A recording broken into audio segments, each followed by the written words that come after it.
So, as I've mentioned before, we have here 9th grader Simon Chow and 11th grader Marco Martinez. I have a general idea of Dia de los Muertos. I've never actually celebrated it, but I know that it's dedicated to remembering our loved ones and those who have passed away. Could you tell me a little bit more about the specific activities that people do during this holiday?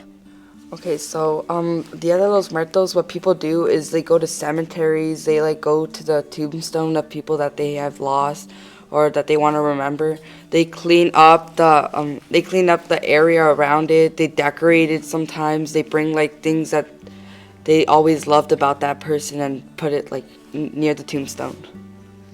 People will also set up altars for their loved ones. Oftentimes they'll have the loved one's favorite food or candy out, and they'll just kind of celebrate the memory of those who passed away.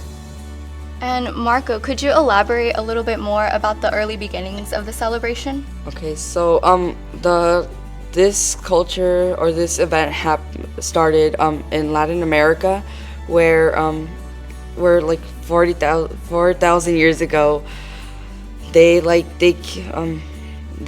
never feared death. They were never scared by it. They always wanted to remember their lost ones, because they always believed that their lost ones never wanted to be mourned. They wanted to be remembered and celebrated.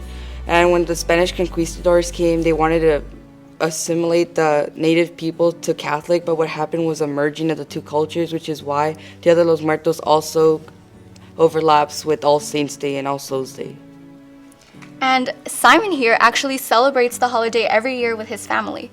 So what are some special traditions or customs you have that are close to your heart? Oftentimes what we'll do is we'll go to a festival where a lot of people will set up their own altars with their loved ones, and a lot of times vendors will sell food. But what we do every year is we set up an altar in our house with pictures of our relatives, like my grandfather, my grandmother, great-grandmother, great-grandfather, and we'll set up like their favorite food, and we'll just light candles and basically celebrate the memory of them and what they taught us. Well, thank you two so much for being on the show.